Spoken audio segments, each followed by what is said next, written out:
was the 2nd of January, 2:04 a.m. I woke up to a knocking on the door. One knock every 3 seconds.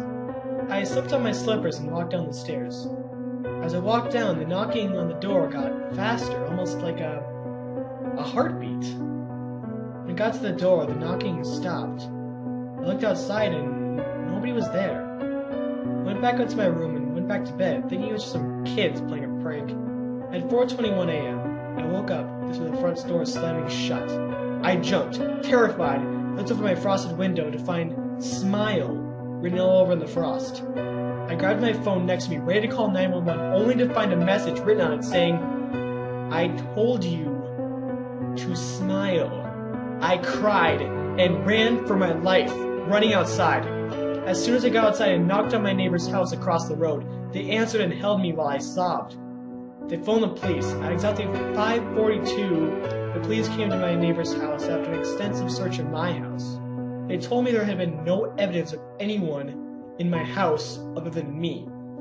The messages on the window were gone. Same with my phone. They told me to get some sleep and advised me to see the doctor about the stress and anxiety problems. Fuck that! I knew what happened to me was real.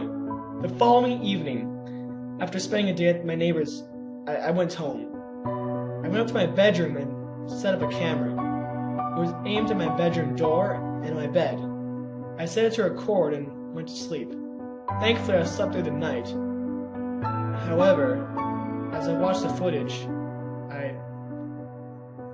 I couldn't believe what I saw. At 3 in the morning, something crawled out from under my bed. It was completely naked. Anorexic man. He stood up and looked at me on the bed. He did so for another hour, not moving at all. Then he moved. He walked over to the camera until his face took up the whole shot. He was extremely pale and had bulging veins all over his head. His eyes were completely black with a huge smile on his face. He stared at the camera for another 2 hours, not blinking, just slightly twisting his head every now and again.